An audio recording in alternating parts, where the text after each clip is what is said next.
everybody, and welcome to Welcome to the Fandom Flux podcast. Yeah, that's stuff that the robot said. Yep. Take two. Hi, podcast 169. Giggity, I think. Hey. Anyway, I'm Casey. Hi. Words are failing. We have it's been a bit of a shit show trying to start this thing up. So, energy. That was probably really loud in the mic. I apologize. All right. So, Nah, it wasn't too bad. We have with us this week. We have Weasel. Ish. We have Zero. Hey, I think I'm not a robot right now. Sorry, I'm here. Slicer. Hello. And Patient.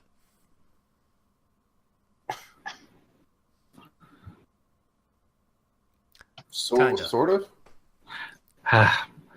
Mike is screwing up, it seems. We had to be patient for his response. Oh, for fuck's sake. Thank you. Zero, you can say one thing every 30 seconds, and that's what you choose to say? God damn it. Okay. What are we doing? Just in general. I actually don't know. We didn't really decide on that. We just kind of jumped into it. So, what are we doing is the first thing that we're doing, because we're still in the old format of the podcast, and we're going to be changing it soon.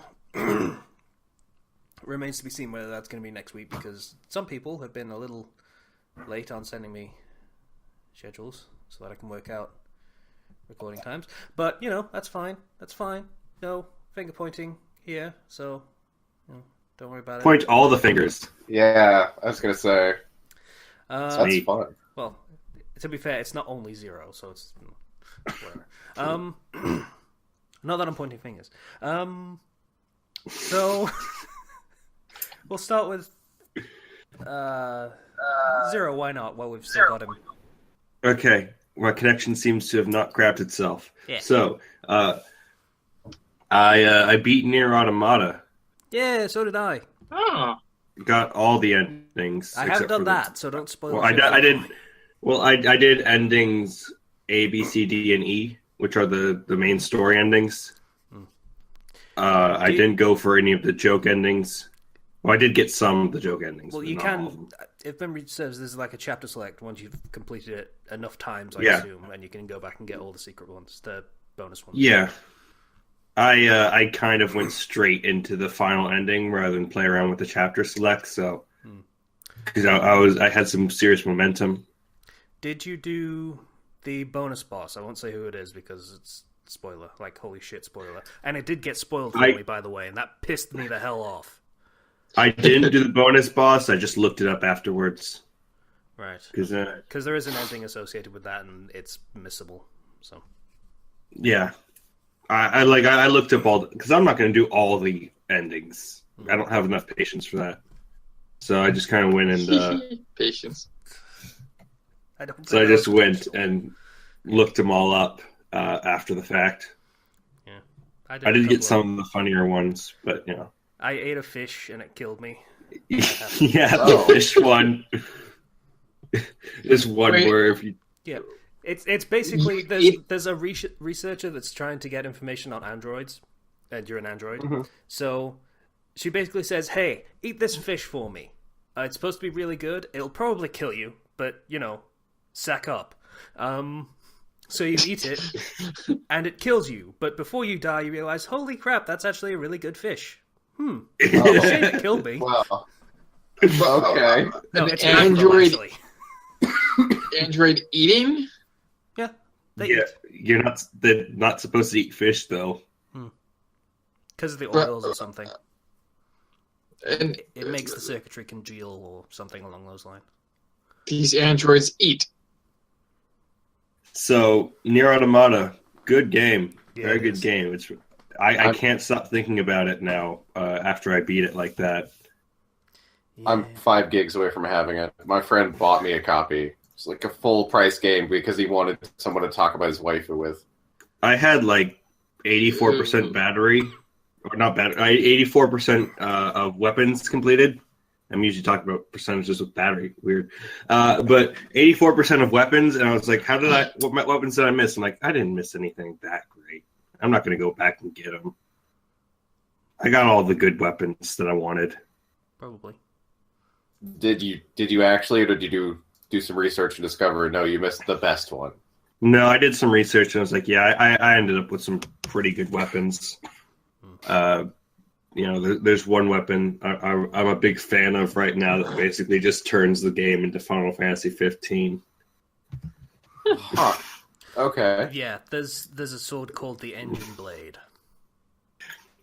When you fully upgrade it, your dodge turns into Noctis's dodge thing, his phase shift from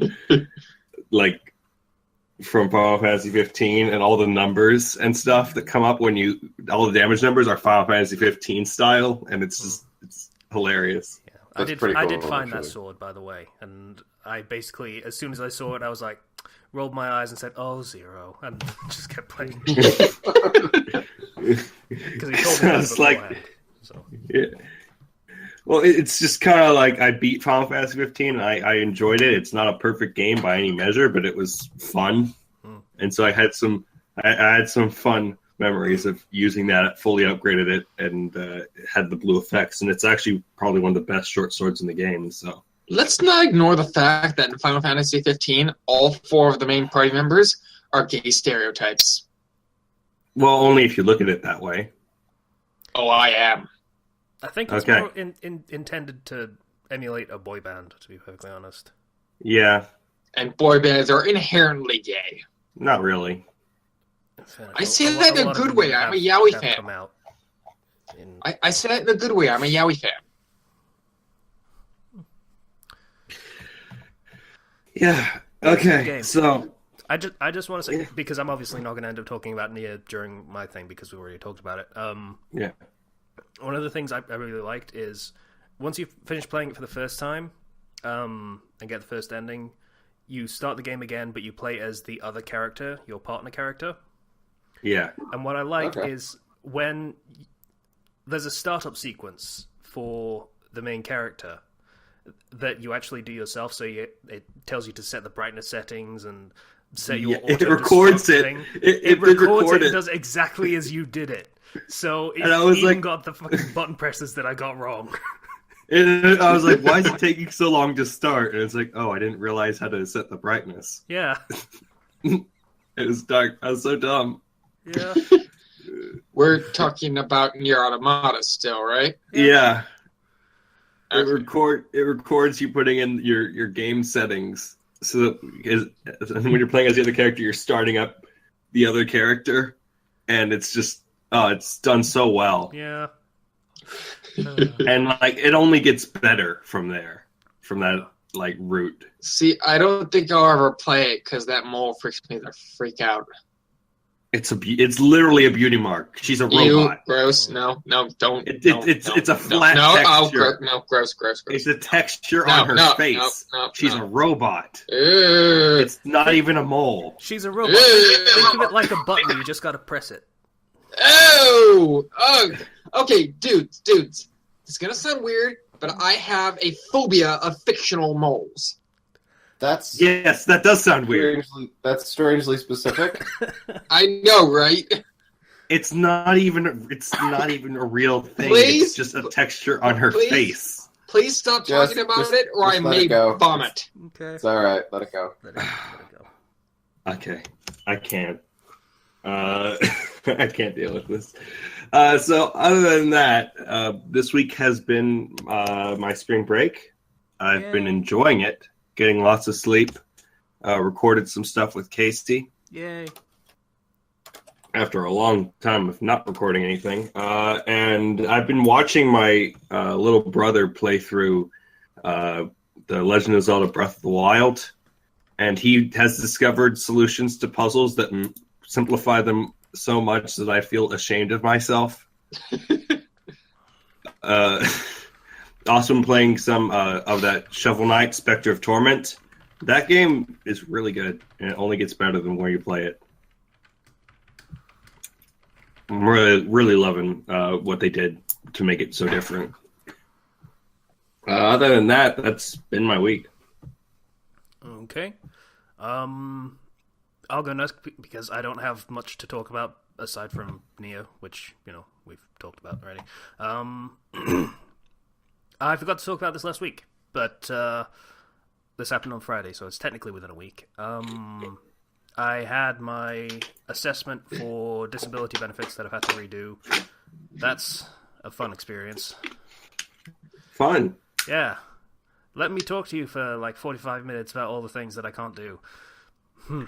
Yeah, so now I just have to be stressed waiting for the outcome of that to see whether I still get money. You should just arbitrarily add on things you can't do. I can't eat normally. I can't sit down normally. Well, technically speaking, yeah, no depth perception, so I have to be kind of careful doing Yeah, just about see? everything. You could have added that. I did. Gosh darn it. I'm not creative enough. I'm sorry. I wish I could help you more. Well, it's not really creative. These are things that I actually have to... Never mind. Yeah, so just waiting for that to come through, and hopefully I don't get screwed over by the government that really hate disabled people. Yay!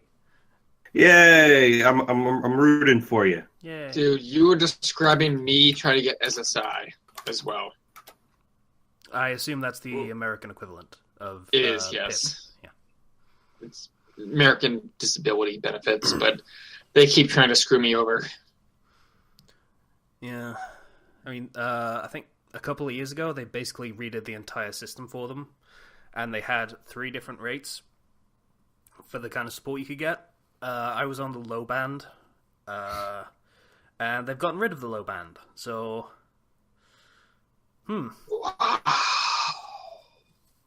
Yeah, so that's kind of, hoping. Dicks. Yeah. Oh well. You can do it. I believe in you. No, what I need you to do is to believe I can't do it, so that they give me money so that I can. That's You the way can't this do works. it. Row, don't fight the power. Yeah. Yeah, aside from that, I watched the entirety of Iron Fist. Bit of a controversy going on about that, apparently. Yeah, Critics hate I've been watching it. I'm like 8 episodes in.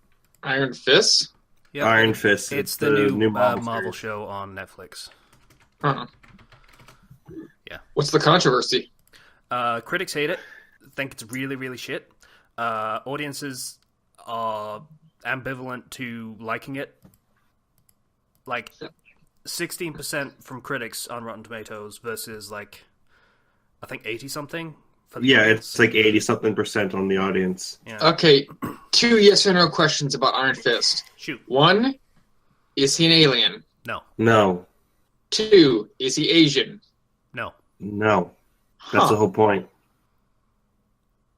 He's this rich dude who got into a plane crash when he was a kid and ended up stranded on the Himalayan mountains where he was rescued by monks. Yeah. Basically. Yeah. Huh. And that's basically the central conceit of the show, is that he is a cultural immigrant of the monk sort of kind of Tibetan style monks, kind of is the kind of culture it's trying to ape, I think. Only he goes back to America and is this white guy that is telling all of these ethnically and culturally, Asian people how their Eastern culture works, and it grates on people, and that's kind of intentional, but people are saying it's whitewashing because he's a white guy doing Eastern culture stuff.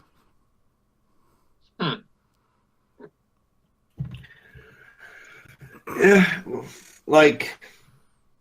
I personally I like the show, but it's on the lower end of the spectrum for me of Marvel shows that have come out.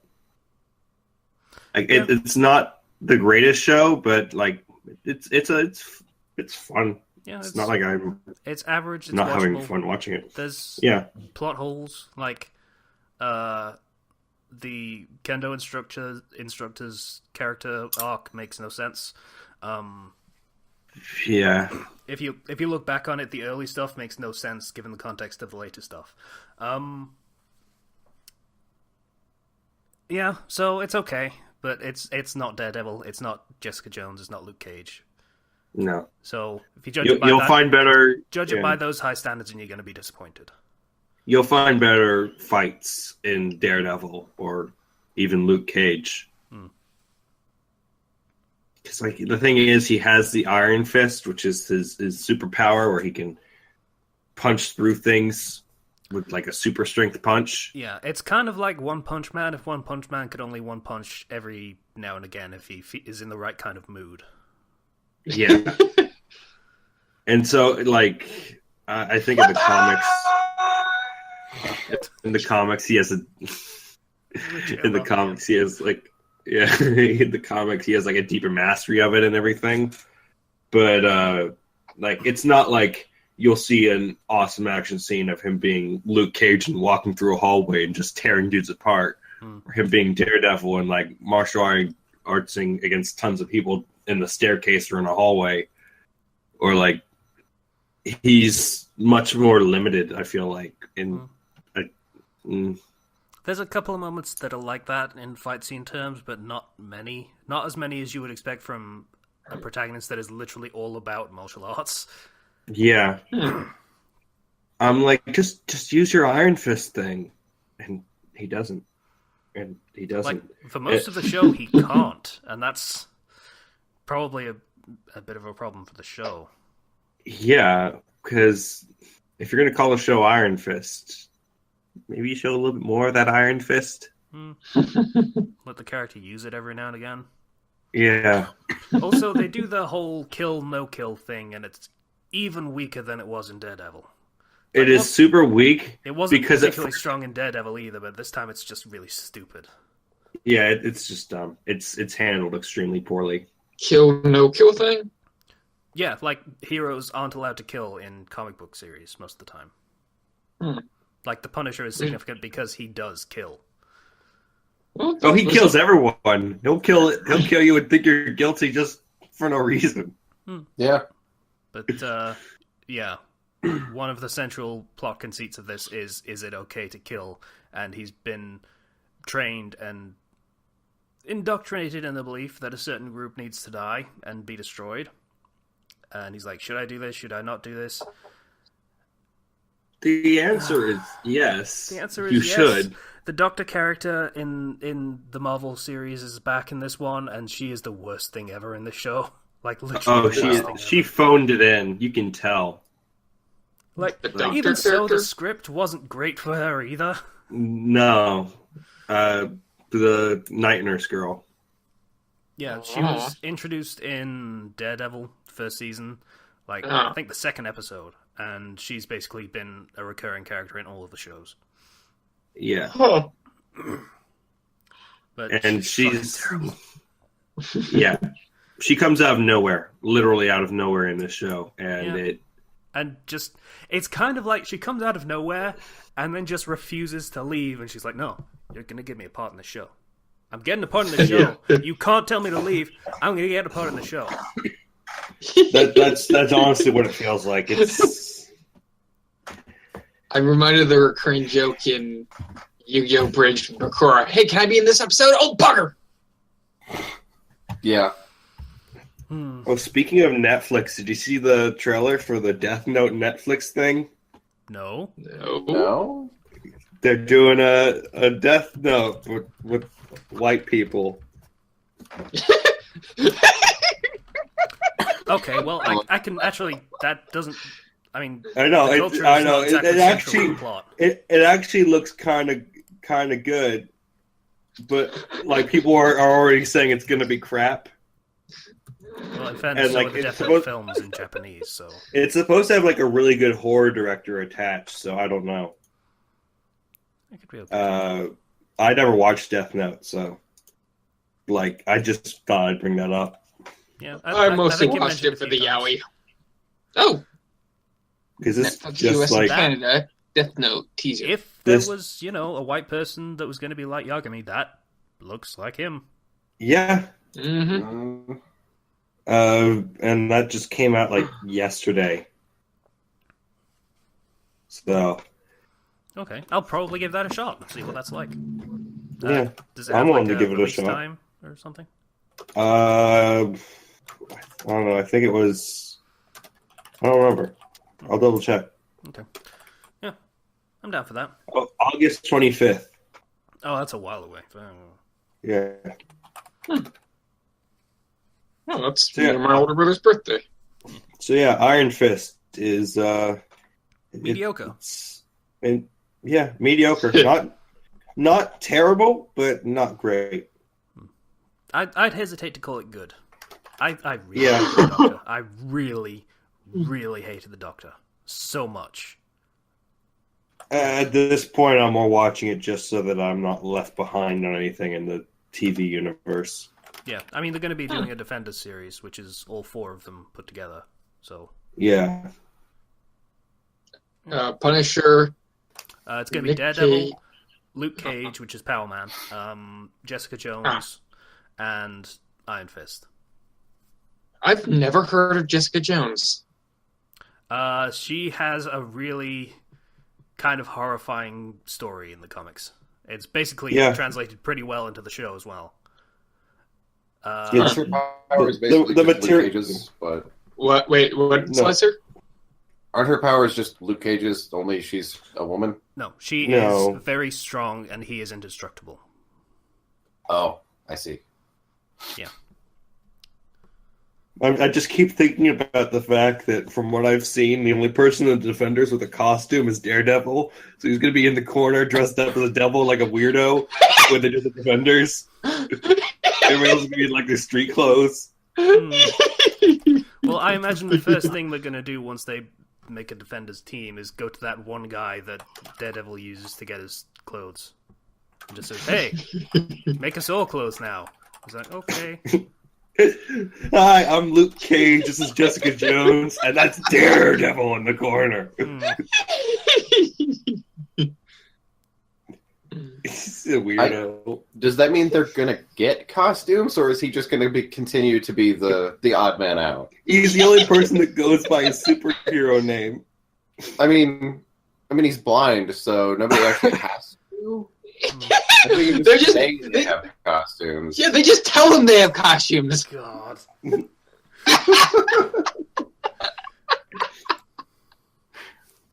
That was mean. I'm so sorry. Mean. I'm just as mean. Apparently. I mean, I'm looking up an image of Iron Fist. Yeah. Okay. It looks like he doesn't really have much of a costume. He has a mask, and that's pretty much it. He goes shirtless. Oh, and we all has, know like, Daredevil. karate pants. Yeah. So, it's gonna be a bunch of people, and then Daredevil in the corner in his costume, full red with the horns and everything. The other three don't care about their identities getting out.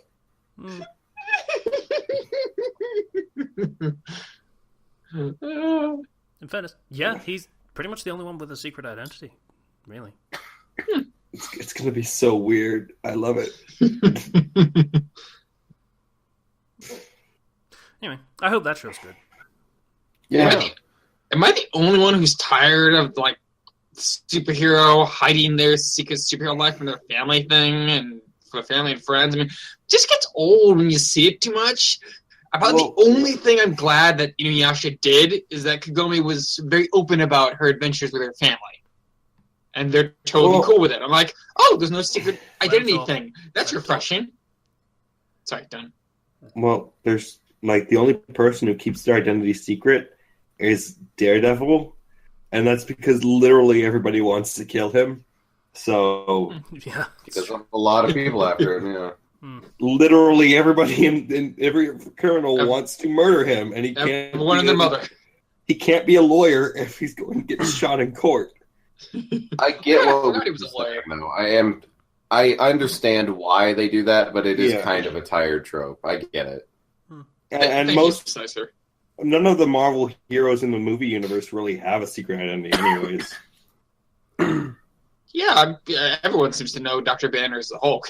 Yeah, nobody has like a secret identity in the Thor, cinematic universe. That's probably Thor is Thor. That's probably the best thing that the Marvel universe did. Like, the very first film in their cinematic universe, they had Tony Stark say, "I'm Iron Man." Yeah. That was the end of the first film, and that has basically set the tone for all of it. There are very, very few secret identities in the Marvel Cinematic Universe. I mean, Spider-Man technically still has a secret identity, but that's always been his thing, is he's supposed to live the double life of hero and teenager. Plus, he's in high school. Yeah. So it makes sense for Spider-Man. You can't really change that. Mm-hmm.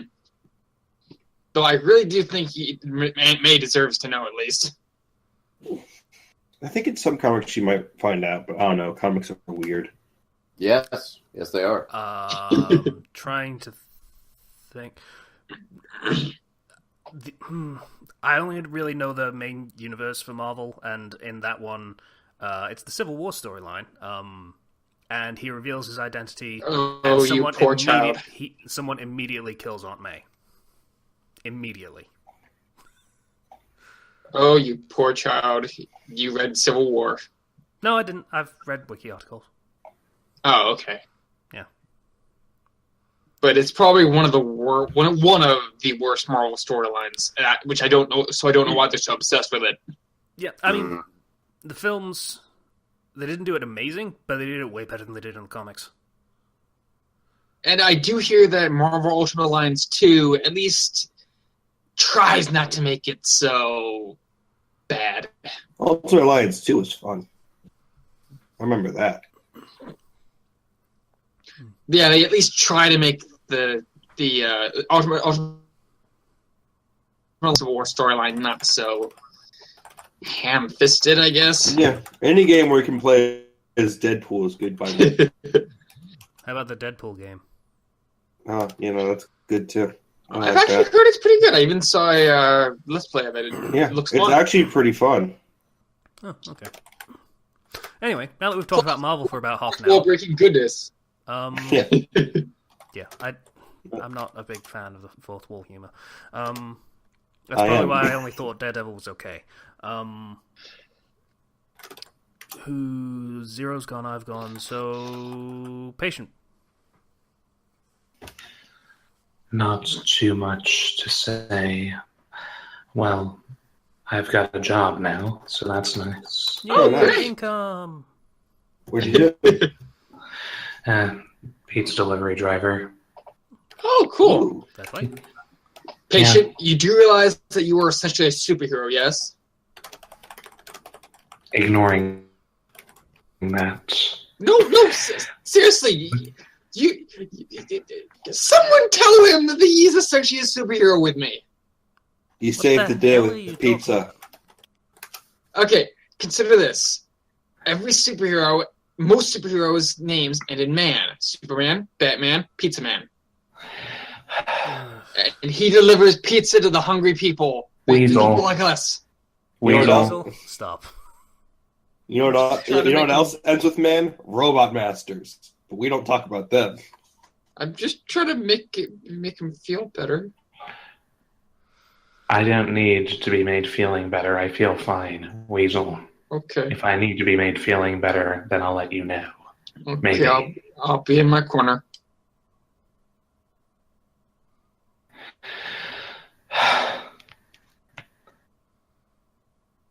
Anyway, the cross brain has been struggling this past week with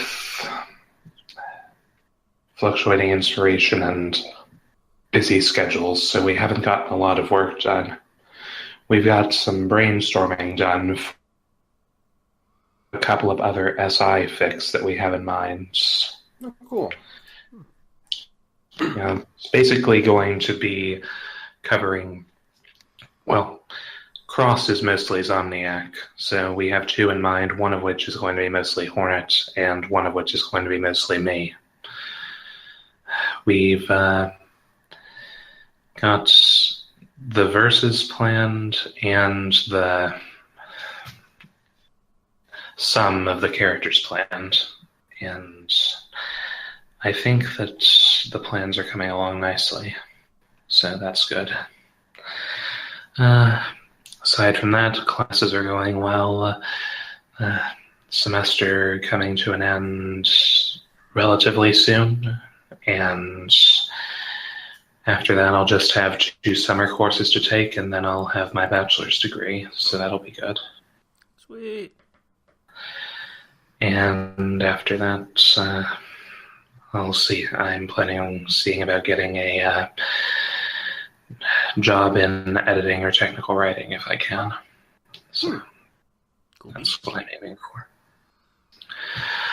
So I think that's about it.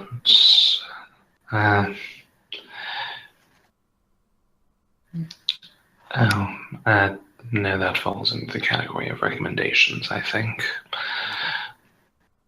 No. I'll go ahead and bring it up now. My time's short today anyway. There was a recently updated fic on fanfiction.net that I hadn't seen before. A One Piece Peggy Sue fic. Professional. It's a concept that I hadn't seen done before. The basic plotline of it is that after Whitebeard is killed at Marineford, his spirit is basically taken from his body thanks to a person with the time fruit or something. He bears witness on the battlefield to spoilers, Marshall D. Teach stealing and using his trimmer fruit. Basically, the guy with the time fruit came back from a distant future to try to fix things so that he didn't grow up in a future where Whitebeard ruled. So basically, he uses his power to send Whitebeard back in time to change things. But the part that I think makes this noteworthy is the point to which he's sent back in time. He's only sent back to the very beginning of the war itself. Okay.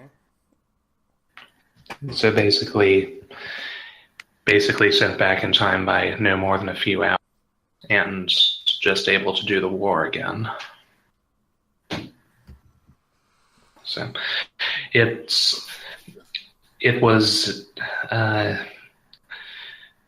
hadn't been updated for a while, but I saw the most recent update the other day, and he's pulling off some interesting twists with what it's got so far.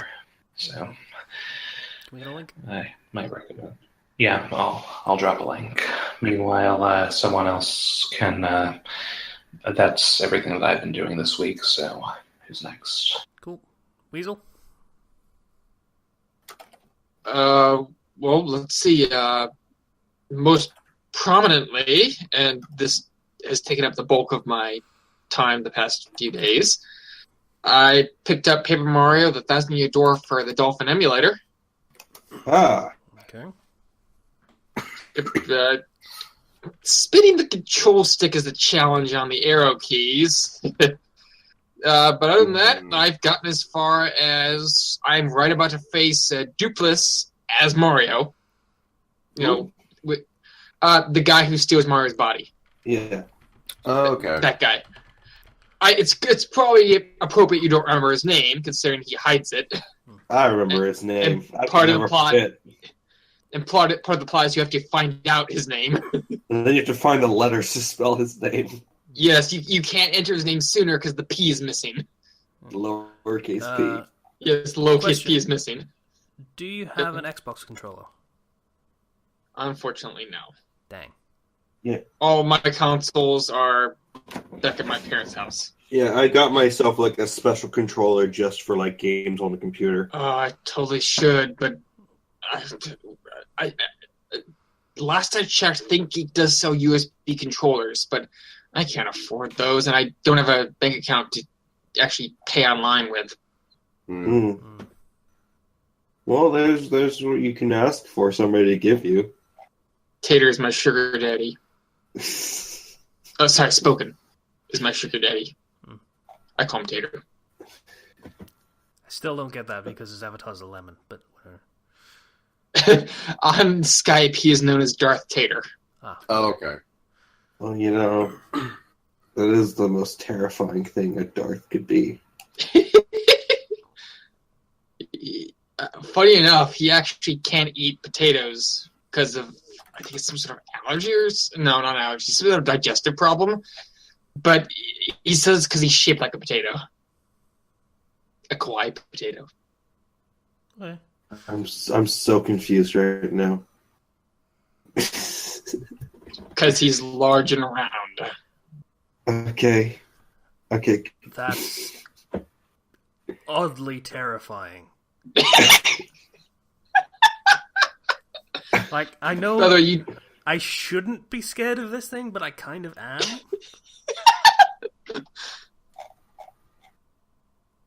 I don't know what to make of this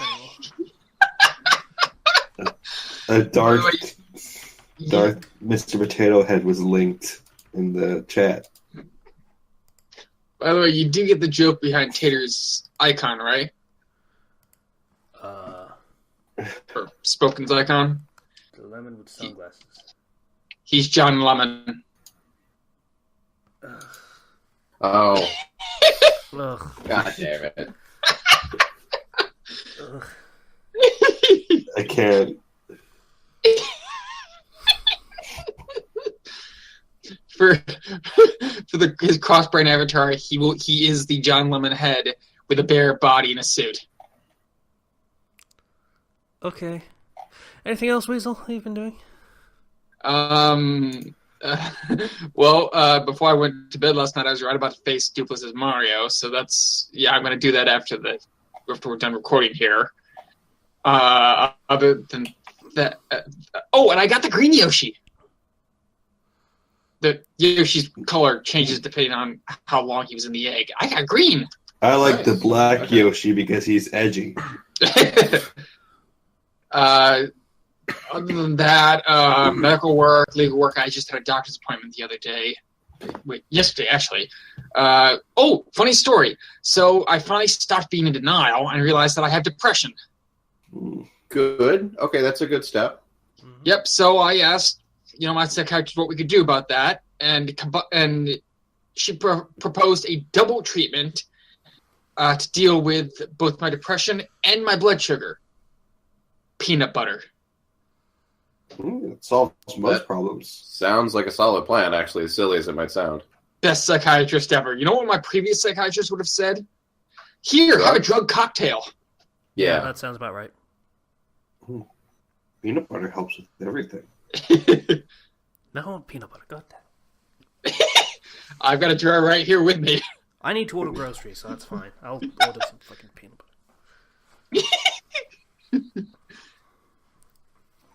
Okay. Did you do anything else? Let's see.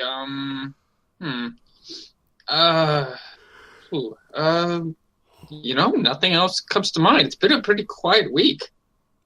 Oh, my landlady comes back today. Joy. Oh. She was in the hospital for a broken leg, and she's coming back today. In fact, I hear noises downstairs. She might just be home already. She did say she would be back around midday. I assume that's around now. Yeah, it's 2 o'clock. It's 2 p.m. here. Oh, okay. Time zones. Wait. Everyone, quiet. Okay. We're in the middle of a show, but okay. Yep, I hear her voice. Okay. She's home. That's Joy. nice. I know that sounds so mean, but my landlady is not a good person. Fair enough. Used to that. You realize she's around to hear you say that now, right? No, she's downstairs and deaf as a bat. Okay. And you realize you just said that live on the web, right? She doesn't use the internet. Also, She's relays old. Thing. Like, She's I know old. everyone, She doesn't but- use the internet. Okay. Slicer? What have you done this week? Oh, I'm so sorry. Speaking of Slicer, funny thing happened. I'm so sorry. 1 second. I've been wanting to say this for weeks. No, go ahead. So, I have a friend on fanfiction.net and DeviantArt who writes smut fics. Okay. And we're on Skype, and he told me about this guy who essentially told him, put less smut in your smut fics. So I checked. That was Slicer, wasn't it? Yes, I checked the review, and I was like, what? Because it was Slicerness. Yeah, he mentioned saying that like a few weeks ago. Yeah. You looked the I'm review of my not- buddy. Which story was it? Actually, if you have the link on hand, just send me the review. Sure. Let me see if I can find it. Hang on. Because I can probably explain why if I see the review. Okay, 1 second. It was either the podcast or one of the Dark Souls streams, but you actually said this on air. It was a Dragon Ball Z fanfic that involved Android 18. Oh, right, that one. Holy shit. Okay, I remember now. Okay, the entire chapter was 18 going back in time, and she landed in the middle of water, so the lifeguard goes, hey, what's up? And tries to rescue her, because she might be drowning. The lifeguard talks, and then they go back to the shore, and that is an entire 10,000-word chapter. 8,000 of these words were dedicated to her breasts. Yeah. It's like, yes, because smutfic. No, but that's just poor writing. Yeah. That's including a lot of unnecessary details. Yeah. I sent him. I'm not going to call it a flame, but it was very critical of this because the pacing just died, and yeah, he was apparently doing it for a friend who was that you? Did he do this for you? Oh. Okay. A friend who was down and needed to pick me up, or something along those lines. So A friend who was a breast man. yes. Or woman. Or a breast woman. You could write that and then send that and then to that friend and then make a smaller chapter for people to actually be able to read. No, it's cool. I get it. Oh, I've actually got this friend. I'm writing a fanfic for her, a one-shot fanfic for her in exchange for artwork. It's going to be her and Subaru from ReZero. Oh, Wow. But she says So I'm not allowed to share it. sounds. So something terrible is going to happen in the ending, right? Yes, something terrible gotta happen, right? Considering it's gotta- ReZero. It's gotta be tragedy. You gotta go with the tragic ending. Considering it's ReZero. Yeah, always. But no, it's Subaru gonna dies and the whole thing never happened. There you be, go. he can't die because then it just resets to the last time. Exactly. Yeah. So he dies at the end. Oh, that's what you mean. So, okay.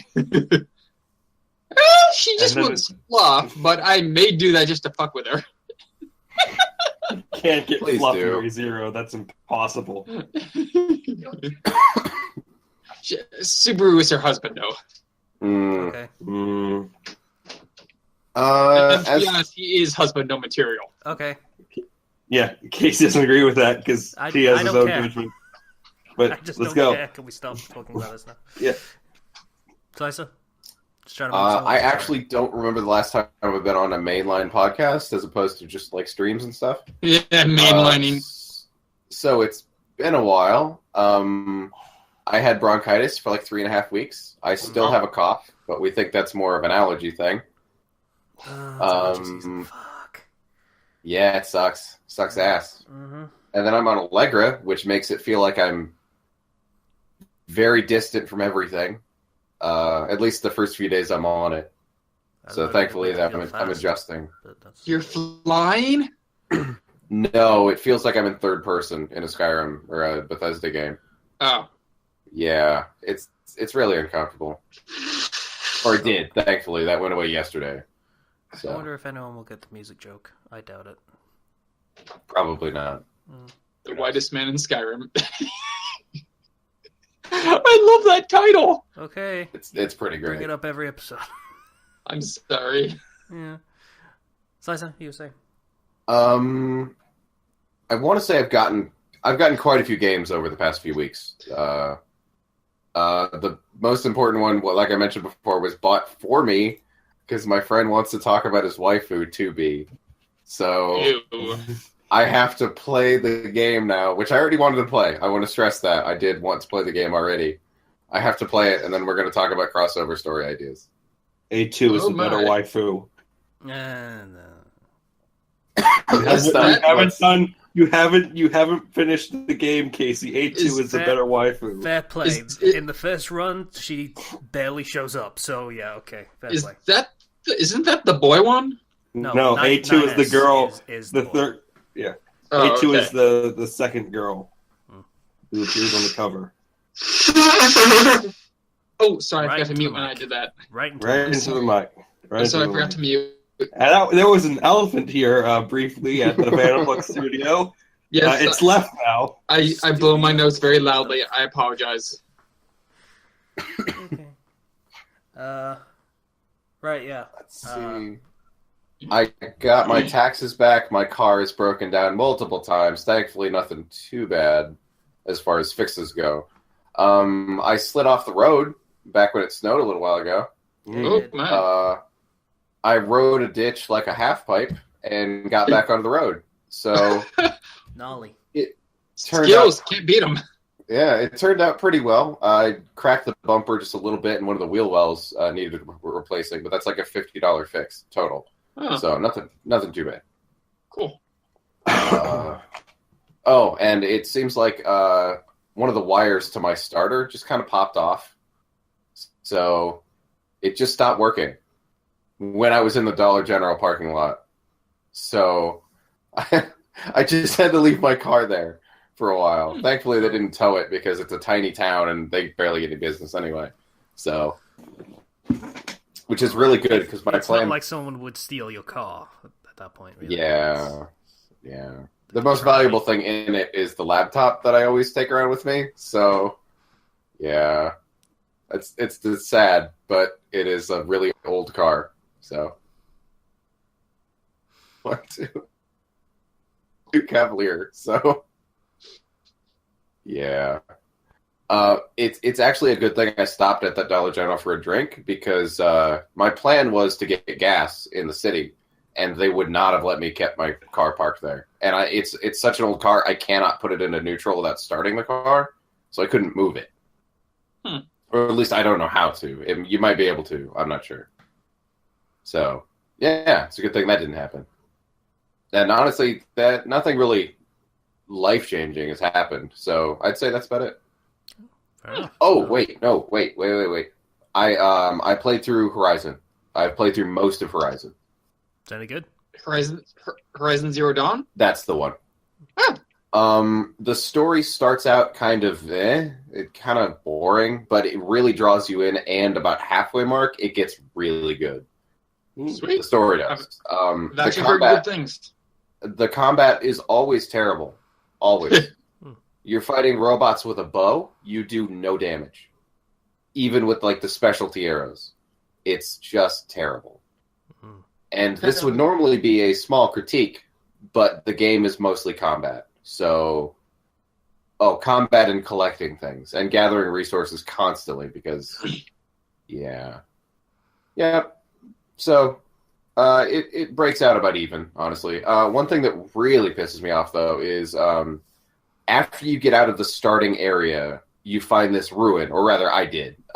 You find this ruin of this old thing, and it has an armor in it, just this set of power armor. And so you have to gather all of these power nodes to unlock the armor, because it's really locked into place. It's got clamps on it and everything. You can only find these power nodes in story missions. So it doesn't matter how many side things you do, how hard you explore, you cannot unlock this armor without doing the story. And the last power node is found in the third to last mission. So you pretty much just need to haul ass through the story mode if you want this armor for the side stuff. Which is bad because the armor is the best in the game. It's like, Assassin's Creed, what was it, Black Flag had like an armor that was locked away. But you could get that just by exploring. That's what I like. I want that. I want to be rewarded for exploring. Yeah, and that just seems like... Because, that's a really common trend nowadays, is just to lock all of the really cool stuff behind the story missions to get everyone to actually finish the game, rather than rewarding people for exploring and doing all the side stuff. And the side stuff is getting more and more trivial and pointless. Yeah. Like, that's one thing I like about Zelda, is that you can get pretty much everything without having to do the story. You get some abilities from doing story, but most of everything you need you can just find by exploring. So I feel like that game leans harder toward the other end of the scale. Actually, like the storyline is basically just fighting Ganon, isn't it? There's more to it. There's a lot concerning the events of what happened 100 years ago that you have to uncover. Okay. Basically, you're like in the epilogue of a game that already happened. It is the kind of setting. So it's really interesting storytelling-wise in that sense.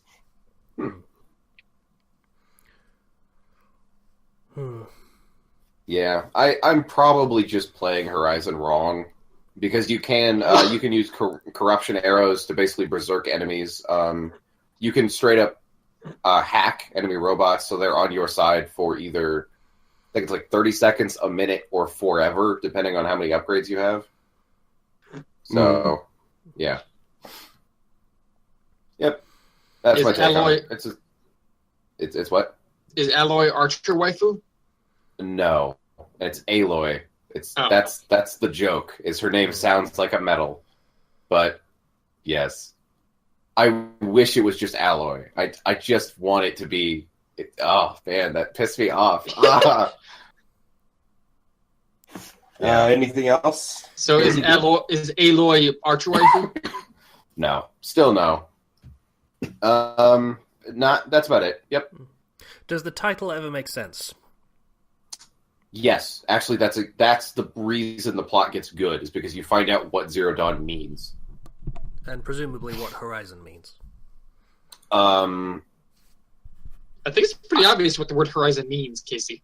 In the context. No, it has actual plot significance. I think the full title of that operation is Horizon Zero Dawn, and that's why it's called that. Oh, okay. But I'm not sure if that's just like they wanted to call it Horizon and slap the name of the project on it, or whatever. Okay. Since I sped through the story, a lot of it kind of meshed together. So I really wanted that goddamn armor. It's really good. Like you're invincible for like 15 seconds when you take damage, and then you finally start actually taking damage, and that regenerates. It's really good. Super broken. It makes combat fun. It actually makes. Why couldn't they just give you that in the story rather than hiding and saying, "Oh, you have to do story first"? I don't know. It would make sense if you did, because story reason. Spoiler territory, but like it would totally make sense just to give it to you. Yeah. Well, right. In fairness, they wanted a stealth game and not a fight giant robots with a giant robot game. Yeah. If you want that, you can get that in Nier, by the way. That's what that is. Shameless plug. Speaking, I'm 5.1 gigabytes away from doing that, so yeah. Sisa, anything else? Nope, that's it. Okay. I'm just going to drag it back to Nier briefly, because there's something I forgot to mention. The side quests on that, they aren't unlocked by level. So it is surprisingly easy to bite off more than you can chew. Oh. In the side quests. Father Servo? Yeah, Father Servo's the best. He's amazing. I spent like half an hour. Basically, what this is it's a combat thing where there's this robot on the roof and he's tiny and pathetic, and you beat the shit out of him, and he says, "Okay, give me this stuff, and I'll repair myself and improve myself, and fight me again." He's like a martial artist master. Yeah, he's like a white belt, and then you make him into a black belt, and then red belt, and it just like he keeps improving himself and becoming better and better, and it's amazing. The first time he's tiny and he's nothing. The second time he's not quite so tiny, but still kind of nothing. The third time he is made of titanium and has giant axe hands that he will spin and beat the shit out of you with. I brute forced that boss fight for half an hour of doing chip damage. I brute forced. Yeah. Did you win? Yeah. I brute forced the level 41 at level 16. Wow. Yeah, I did the same. I did the same because he was right there, and it was just like, oh, it's a series of side quests. I'll just run these out and do it real quick. And nope, no, you're not supposed to do that. I went back with my level in the 30s, and then I just finished him off with the last few forms. Yeah, there's the giant one, and I theoretically could have done that before doing the New Game Plus, but I tried it. Patient. I tried it once, and he basically one-hit killed me in the giant form. So I was like, okay, no. Well, he carries side quest progress carries over from route to route. Oh, good. Okay. I was worried about that because the first two don't. You have to do those over again in the resistance camp. Yeah, that was if the quests like some quests though are only available for a certain amount of time in certain parts of the game. Yeah, like I couldn't do Emil's memories, and finish that one. Oh yeah, you couldn't do that on the first run through. No. You should totally. We have to do it like after the whole Forest King chapter. Yeah, if 9S isn't there, you can't do it. So by the time I could actually do it, I couldn't do it. Yeah, so do it, and it is so worth it. It is very worth it. Okay, I just looked up Father Servo on the Nier Automata wiki. Mm-hmm. Father, in the end, to the dying on red belt, walking the path of the word to the end. Father Servo went to the afterlife, satisfied that he could be afterlife. He's a robot. There's a lot of that, the nature of life and transhumanism and all that. That's the sort of game it is. It is throw all sorts of ideas about life and what constitutes life at the wall and see what sticks, kind of thing. And afterlife. It works. He's a robot. Yeah. Father Servo's theme though is so great. Yeah, it's the pretty theme good. when you're fighting it. The soundtrack in general is so good. They have good ones. Yeah. Okay, I think we have a topic that we should talk about. Right? We have age/gender amicable machines. Okay, everyone. We should talk about it once now. Yeah, we should talk about the randomme. Sorry. So just real quick though. The first time I went to the amusement park and the music started playing with the singer, and I just sort of stood there for like 20 minutes just listening to the music because it's great. It's so good. Anyway, anime this week was Patient. You've got a super echo going on right now. Tribe Called Crew. Oh, nope, it stopped. Yep, is the anime for this week. It's step up in anime form, basically. I don't like the character designs. It feels like they're knockoff Dance Dance Revolution characters. Probably, yeah. That's probably what they are. I do not play Dance Dance Revolution, so I don't know about that. I more closely equated it with Jet Set Radio, to be honest. Okay, they're knockoff Jet Set Radio characters. That works too. Same sort of funky style. I just said that I played Dance Dance Revolution a few years ago. Huh. It pretty fun. Is the comparison appropriate with character designs? I'd more compare them to the kind of Dance Dance Revolution that you see in arcades. Yeah. Mm-hmm. That's what I was thinking. They kind of look like the characters from Skechers commercials. Yeah, that too. Another comparison that I drew was rocket power for this show for some reason. Yeah. But like bad rocket power. Yeah. Anyway. Arcade Crew has been taken over by shooties! So I just couldn't finish this. I watched like halfway through. It was okay. It's bubblegum, but it was okay. It's dancing, and this guy wants to dance and go to this good show of dancing, and there's a little bit of parkour and plot dubstep. synopsis, because it's a really, really simple plot.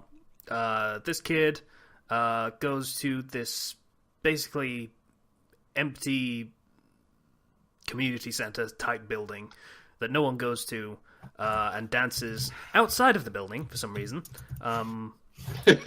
into a reflective window. And they do CGI for the dance sequences, which works okay. It looks like Dance Dance Revolution or Jet Set Radio or something. And on the other side of this window, actually inside the building, is another girl who is watching him dance and is enamored. Oh, I don't understand that girl's face. Yeah, she has like weird blush marks on her cheek, and then she has blush marks near her eyes, and then her eyebrows are like lines, but they have dots on the. I just don't get it. Yep, don't know, no idea. Just like I don't get the large eyelash things that shoot off of the kid's face. Yeah, it's very stylized, and I don't especially like it, but I don't really dislike it. It's just weird. It's just a thing. Yeah, it's like Psychonauts characters; they all look stupid and weird too. Somehow it works for them. I don't know. I like that style. Yeah. So, Dancer Dude gets a call and leaves, and goes to a fast food restaurant, which this is just where I immediately thought rocket power. He meets his friend, and his friend has tickets to the... I forgot what the name of it was, but it's basically Michael Jackson. Basically what it is. It even has like him imagining the intro to the concert, and it's the guy exploding onto stage, jumping up and onto the stage. That's literally a Michael Jackson move. That's what he did at the Super Bowl when he performed there. Yeah, I watched that. It was good. Everybody wants to be like Michael Jackson. Yeah, well, mostly. Dancing, I'd take. The rest of it. Yeah, so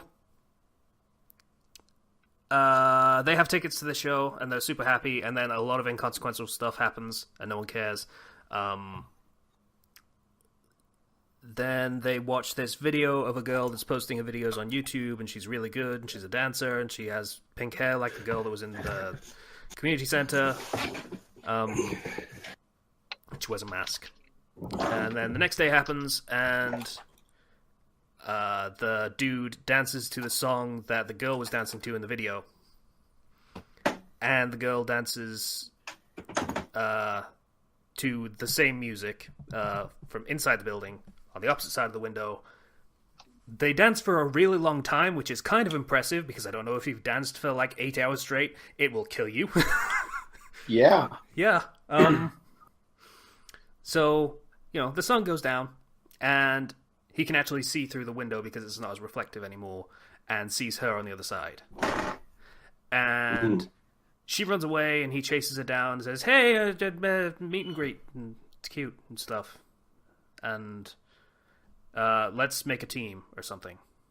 And that's pretty much the episode. Huh. So it was pretty much the Tyler character introduction and scene setting? Pretty much, yeah. All right.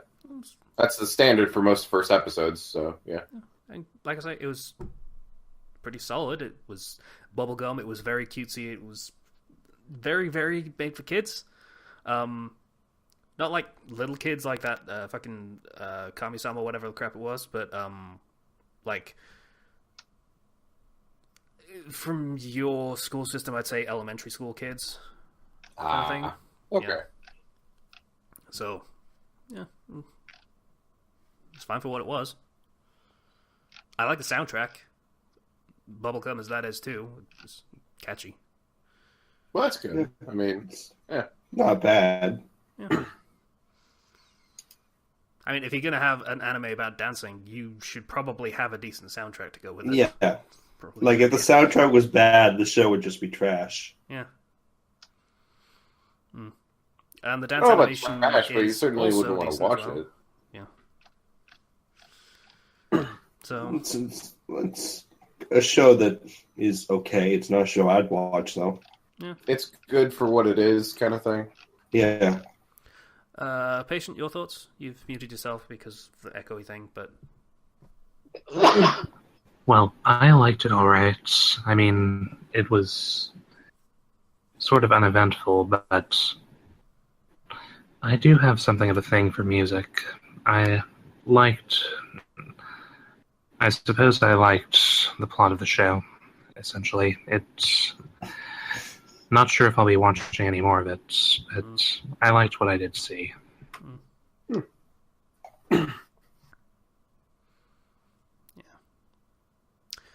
they did have an intro at the end of it, I think, is what that was supposed to be, is the intro credits. And I see the expanded cast of the team. One of them is rather large. Yeah, I saw that. Is that a thing that can happen with, like, people that dance consistently as a hobby?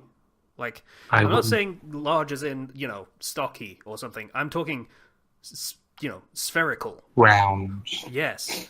You'd have to And have I wouldn't your be medical surprised. problem. I wouldn't Yeah, be go ahead, surprised. Sorry.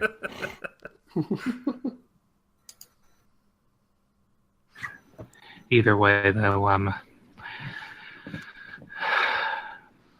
is there anything more to discuss about the anime? I'm not sure what more opinion I can give. Let's just get a new anime right now. All Yeah. right. Yeah, I got nothing really else to Should say we, about or it. are we gonna split that into its own thing, and that's gonna be decided there, or something? Well, I don't really want to have an episode that is just dedicated to choosing the next episode. So That is a good point. yeah. All right. So 27. 27.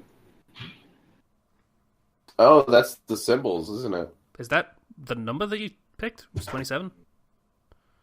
No, Oh, I'm not rolling. I'm a moron. Oh, I keep forgetting that. I don't know how. It's It's supposed to be Kenchi's job. God damn it. Okay. 27 is 13. M. M. 116.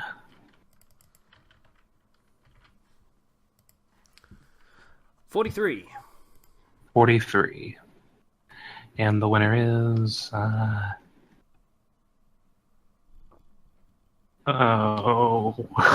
What? Uh-oh. Manyu Hikensho. Translation, Magic Breast Secret Sword Scroll. Oh, I already saw the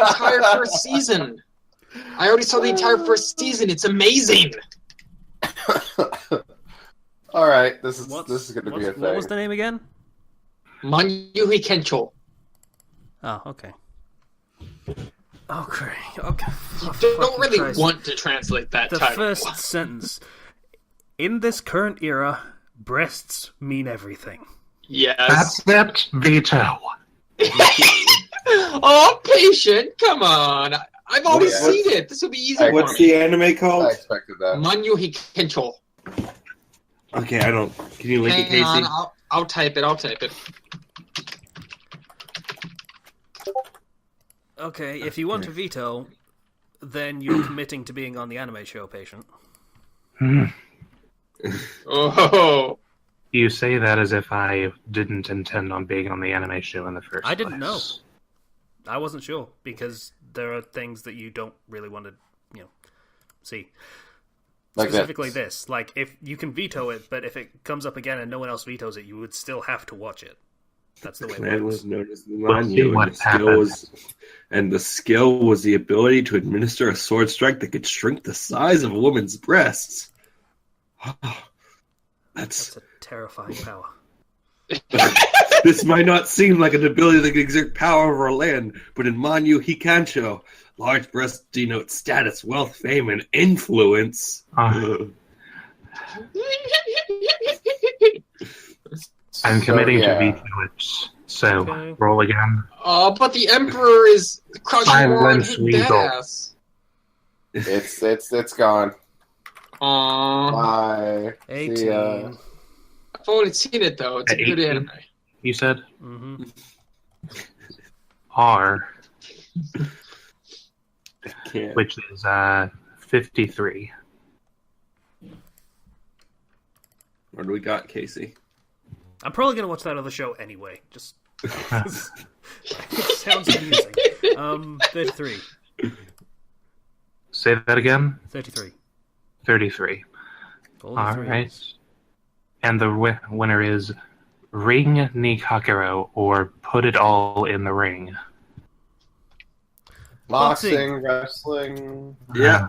Boxing. Okay, I've probably watched a better boxing anime, so I'm just immediately going to be comparing it to Hajime no Ippo, but whatever. Yeah. Yeah. Me too. I haven't seen Hajime no Ippo, but I know it's good. Yep. In order to fulfill their dead father's wish, the siblings Takane Kiku and Takane Ryuji aims for the champion title of the boxing arena. Doesn't say what weight class or whether it's national or whatever. It's apparently one of Shonen Jump's best-selling manga series of all time. That art is so 70s anime. 70s to 80s anime.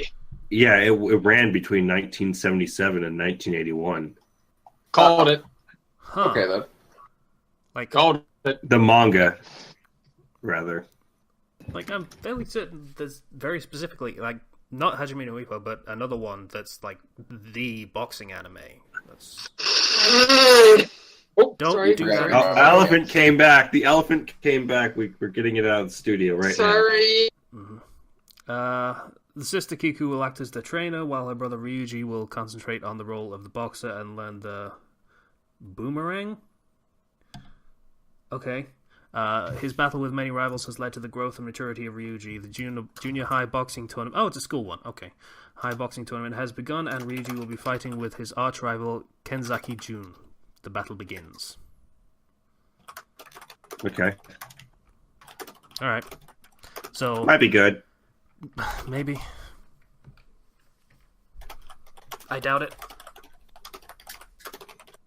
I mean, Rather, it is. I doubt it's going to compare to the other one that I've seen, which is unfortunate. Yeah. Apparently it's good, but I don't know. Alright. The anime is from like 2004, so.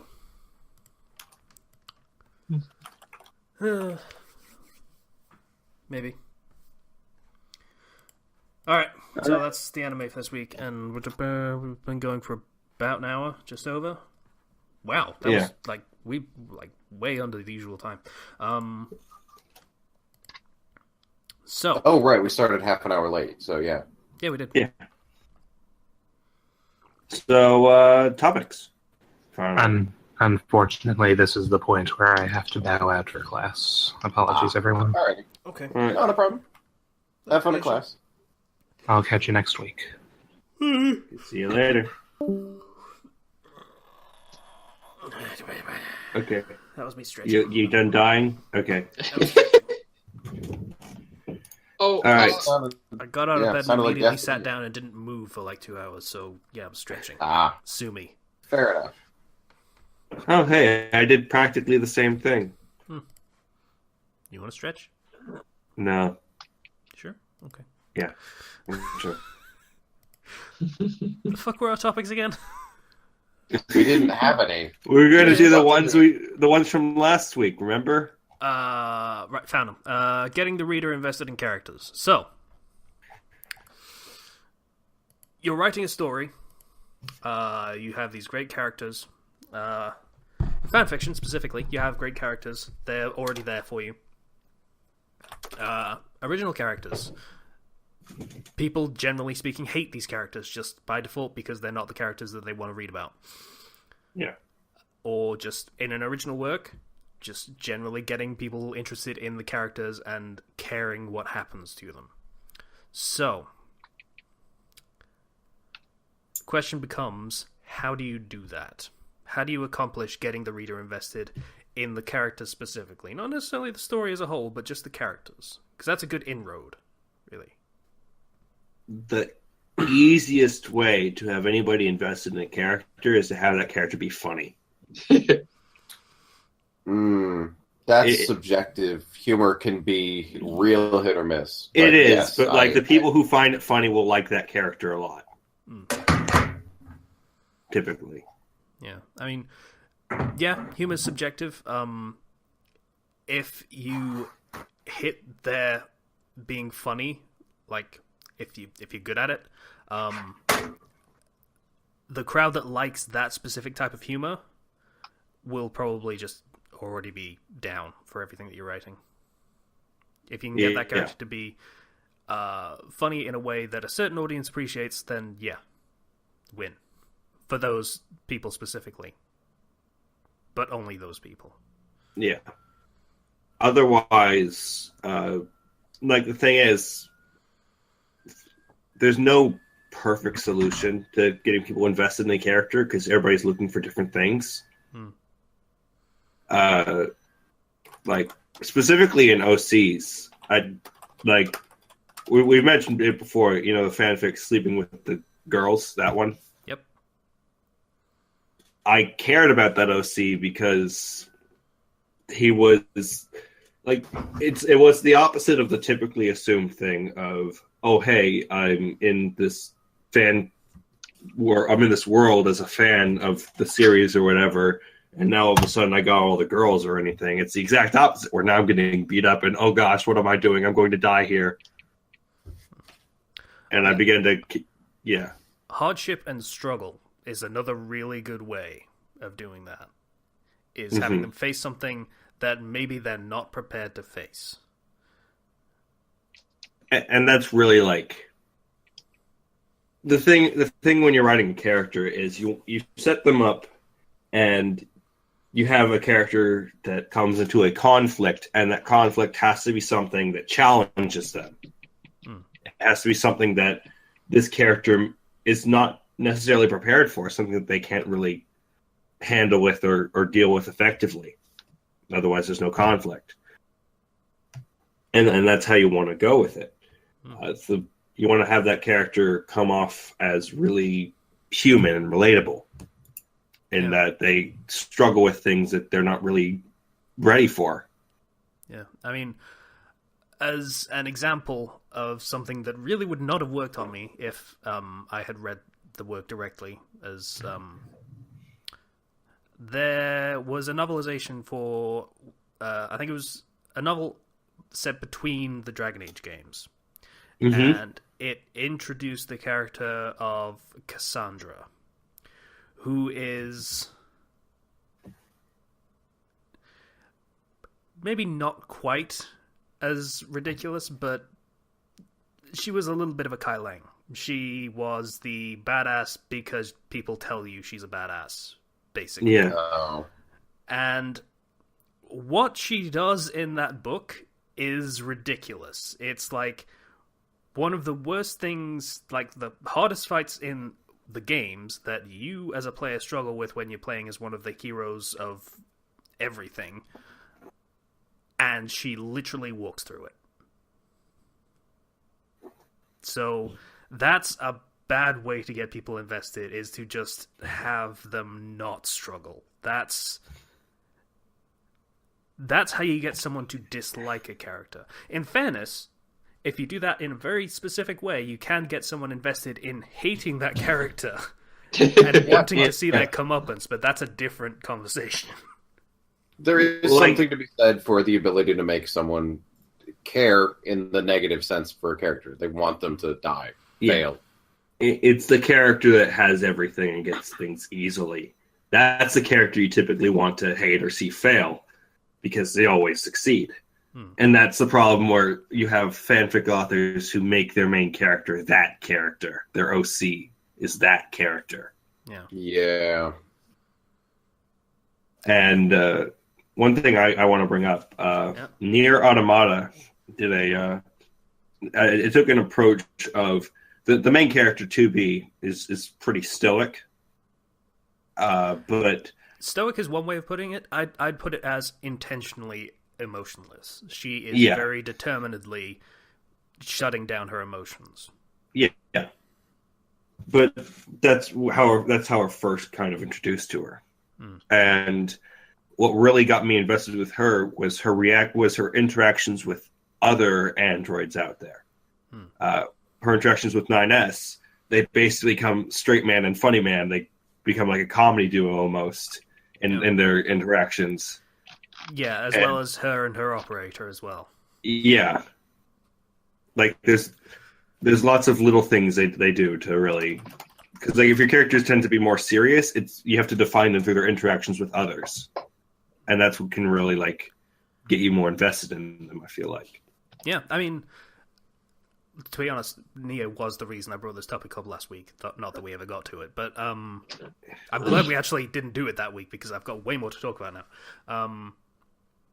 The way 2B's character worked, I was not invested in her, but the contrast between her and other characters that were more animated and more conversational and had emotions and desires and things like that made me more invested in those characters. Because by comparison, they were so much more interesting.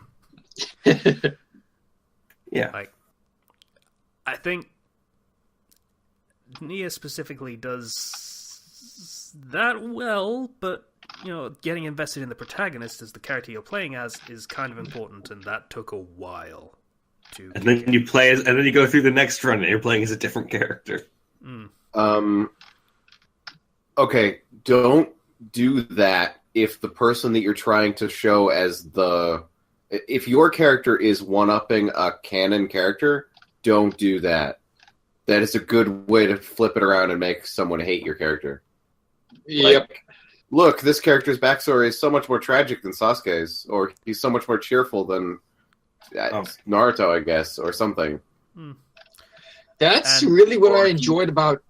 Oh, sorry. Or he has so much more hidden potential than Ichigo, or whatever. You know what I mean. Go ahead. Okay.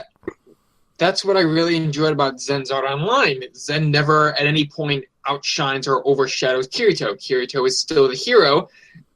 Is still the hero. Zen is the main character, but he's not the hero. To be fair, Kirito is a pretty awful character. Oh god, yes. Yeah, Zen is so... yeah. The only way you can really, the best way you can outshine him is to make a better character, and that's really easy. I mean, he's super OP and broken, but like you can work around that. Oh, I'm well aware of this. In fact, I know I should hate Sword Art Online with a flaming passion, but I can't, and I'm not even sure what I like about it. It's stupid fun. That's it. That's why I like it. I guess. It's well animated, the soundtrack's great, that's pretty much all you got. To follow on from what Slicer was saying about what were you saying? Remind me. Your character can't one-up a canon character. Yeah. Very specifically, the worst possible thing you could do is have a main character struggle for their great victory and then have your character steal that from them. Yeah. That will kill your audience. Not literally, to be clear. No. Figuratively. Your character, in that situation, your character is literally the villain. Yeah. And it's just... like, the whole point of creating a story is that there needs to be conflict. And conflict doesn't just mean, a bad guy appears, I'll just fight them. That's not conflict. Conflict challenges your character. It doesn't have to be like in a physical combat sense. It could be in a mental sense. but conflict has to challenge your character in some way. I mean, I'm going to bring up one of Kenshi's stories, actually. In the One Piece crossover that he did, during the Alabasta arc, he basically had Naruto, who was a crossover character, sit out the entire arc, more or less. Because that wouldn't have been a challenge. He would have literally walked through it, nothing would have been accomplished. So he let the canon cast do their thing and have their victory, their hard-won victory, because that was more important than making Naruto seem powerful and badass. Yeah. Wait, sorry, what was this? It's Kenshi's One Piece fic, Shinobi of the High Shinobi Seas. of the High Seas. Oh, okay. Yeah. Basically, he had Naruto cross over into the One Piece setting-ish. Basically merged the two settings, and create a crew, and they met up at Alabasta with Luffy's crew, and basically just let the main cast do their thing, and just stayed out of it, because it would have just made the whole thing trivial otherwise. And that's a little bit doylist, but, you know, that's fine. Like, don't ruin your story just because you can make things easier. Just because you can doesn't mean you should. Like, I get that there's the power fantasy fix out there where the whole point is to make things easier, but those just get so boring. They do get boring, yes. There's definitely a place for them, and every now and again it is fun to read one where usually you want the canon cast to be just winning everything, because those are the characters people like. People don't want to read about original characters just steamrolling the entire setting of a story they like, because there's no investment. There's no reason to get invested in the character, so it's entirely pointless. But having the canon characters do it, they're already invested in those characters, and seeing them win where they don't have to struggle is kind of cathartic sometimes. That's mean, why that works. Like, why do we get invested in, say, like Midoriya from My Hero Academia? Because he's at the bottom of society. Yep. He has to struggle. For the first, 60 chapters, he breaks his bones every time he fights. Yeah. He has to really, struggle and push his way forward against people who are much better at using their abilities than he is. And he was a person who originally didn't even have one. So there's that sort of relatability of he's in this world where he's just not ready for anything that comes at him. And it's about seeing him overcome that. Now, if you were to, say, make it so that in a fanfic, somebody else appeared and they got All Might's power and they were able to use it perfectly from day one, that would just destroy the whole point of the story. Pretty much. It would. Yeah, that would be terrible. That sounds terrible. I hate it already. I mean, and so that's not to say you can't do a story in My Hero Academia for that sort of thing. It's just the scale of it is wrong. If you were to give Midoriya a different power and have him capable, but not necessarily, overpowering, that's fine. Just lessen the struggle, but don't remove the struggle. Is the thing. And if the conflict's not external, you can always still make it internal and try to make it work. As long as there's something there because we just don't like to see people who always succeed in everything and are perfect in our society. That just grates against our very being. Yeah. I mean, to bring up another example of someone doing that badly, I forget who wrote it. Harry Crow? Sassy, do you remember? Oh, I remember that. Yeah, I've forgotten who wrote it, but it's easy to find. Basically, there is conflict for about 10 chapters. Then there is 60 chapters of all of the characters having parties. And then there is one chapter where there is a conflict with an enemy, like there's a Death Eater free or something. And then it's back to parties. The conflict is easily solved in the space of a chapter, and then it's back to just inconsequential nothing. It's not even like politiquing social events. It's straight up just parties. No. Nothing really gets done. It's just celebrating over and over. Yeah. Yeah.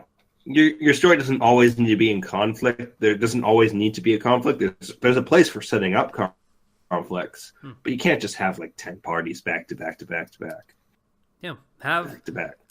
Have a celebration. That's great. It's a nice breather between conflicts happening.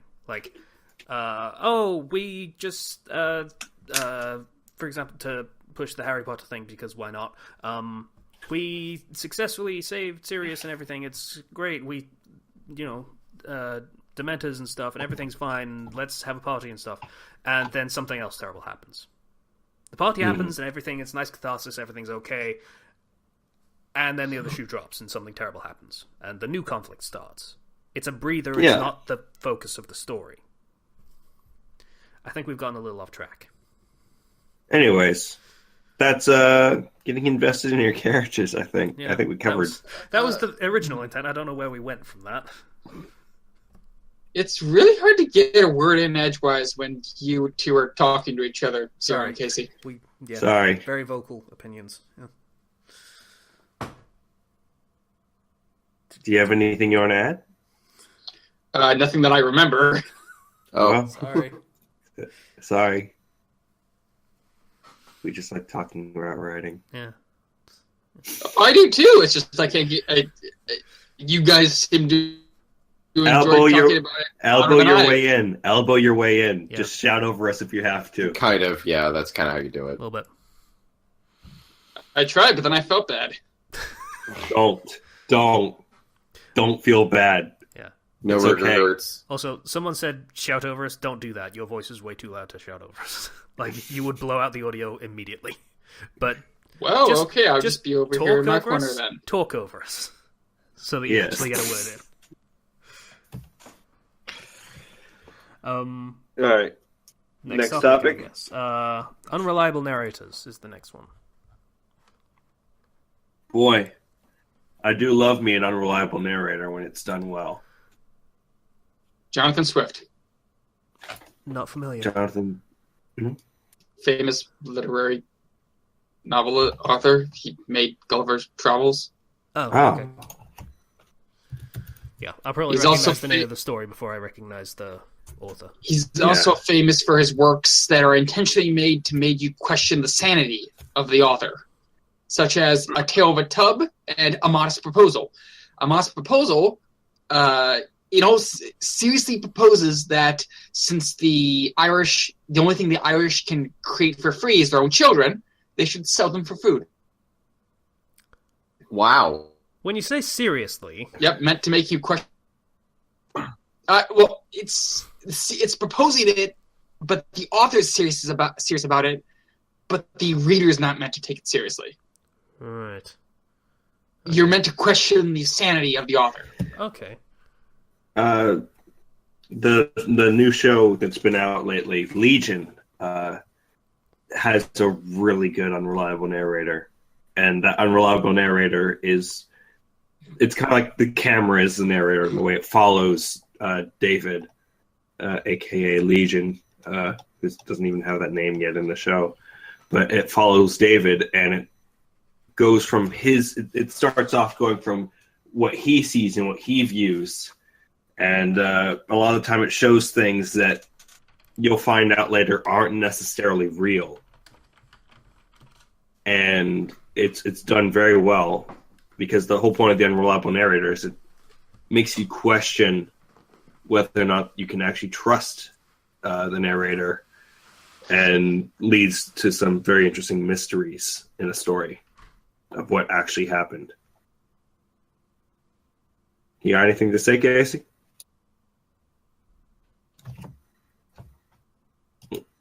Casey? Hello? Casey?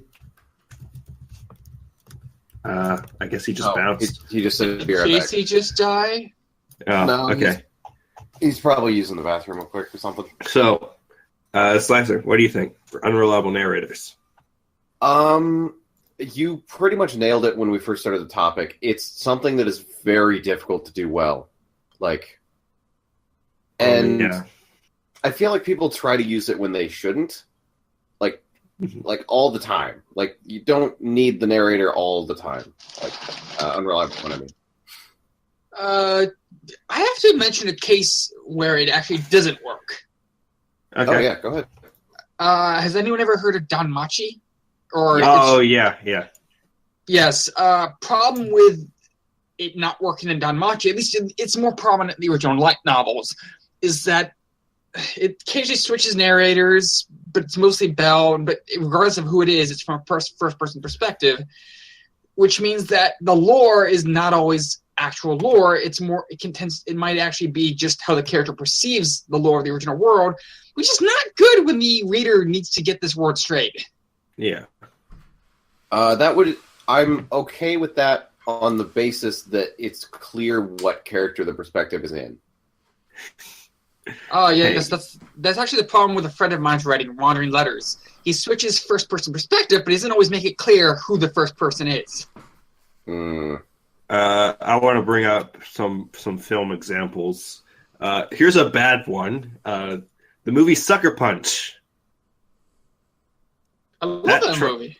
It's done it is very confusing, and it's not done well at all in terms of, like, the whole point is that she's, like, it's taking place just as the protagonist is getting a lobotomy, but there's so many other elements thrown in there for no reason. Actually, the lobotomy doesn't happen until the very end of the movie. This is telling a regular story, but when she dances, she goes into her own imagination world. But the dancing thing didn't happen. She's insane. And the imagination did. Like, no, it didn't. It didn't actually happen. What are you talking about? In Sucker Punch, the whole thing is that she's insane and she's going to a mental hospital. And so she's thinking that she's going to a strip club and dancing, and then she's thinking up this whole plan to escape, but it's really to escape the mental hospital. But then she's really but then she's going even further into her imagination while she's in the imagination of her dancing, into her fighting robots and stuff. No, dude. Her father framed her because her father was abusive, put her in the mental hospital, which doubles as I guess a burlesque house type of deal. Does it? Does it really? Yeah. I don't know. I don't think it does. Dude, where are you getting this idea that the entire movie was Sucker Punch is lobotomy? Sucker Punch is a poorly told movie. That's why. Do you want me to look up a plot summary right now to prove you that the entire movie was not in Baby Girl's head? The whole movie was in her head. No, it wasn't. Only the dancing parts were in her head. And so was the other parts that went beyond that. Locked away, a young woman named Baby Doll retreats to a fantasy world where she is free to go wherever her mind takes her. So it's in her head. That's descriptive. It's in her head. What? It literally says it's in her head. No, the dancing parts... Okay, I'm looking this up. Because then if it's all in her head, how would you explain the very end of the movie to a fantasy world? It's badly told. That's how you can explain it. It's Zack Snyder trying to make a movie, and we know Zack Snyder's bad at making movies. It was Zack Snyder, really? Yes, it was Zack Snyder. The guy that killed Superman? Figuratively and literally? Yeah, it was Zack Snyder. If it's all in Baby Doll's head, then how do you explain Sweet Pea escaping at the end of the movie and getting on the plane? You don't. That's why it's badly told. In fairness, Casey just read the official summary. That doesn't really account for plot twists in the movie that they would want to keep, It's just... I can't tell, like... There's a point where you can have an unreliable narrator, and you can tell an interesting story that it will make sense in the end. And my whole family and I walked away from this movie not knowing what the heck was actually happening and what the heck was actually real. Yeah. So the point of an unreliable narrator okay, just jumping on top of me.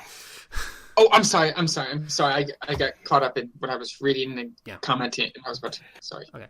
The point of an unreliable narrator is the audience isn't sure what's going on, and then they are sure what's going on.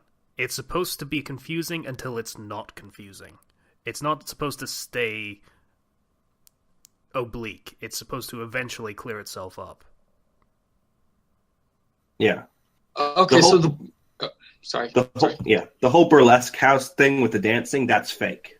That's in I her just head. found that out. Yes, I read the Wikipedia article. So the brothel part is all in her head. It's really just an ordinary mental hospital. Yes, and then it goes even further into her head, where it's all of a sudden fantasy and it makes no sense, and it's just a music video, and it's not done well at all.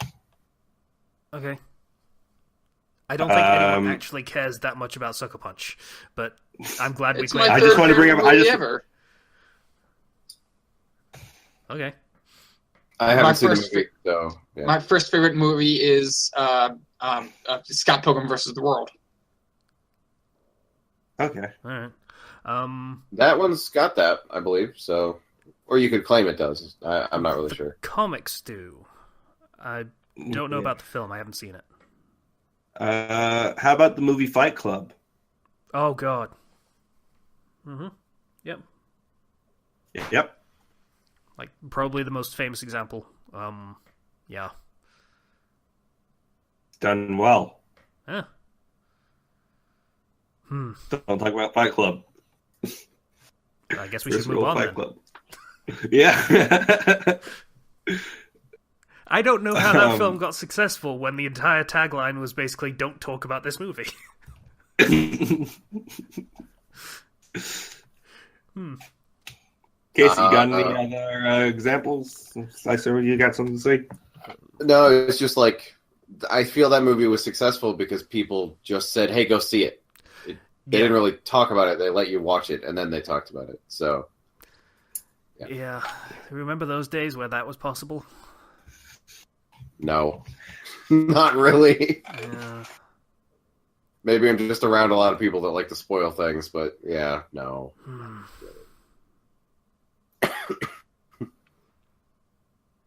Oh well.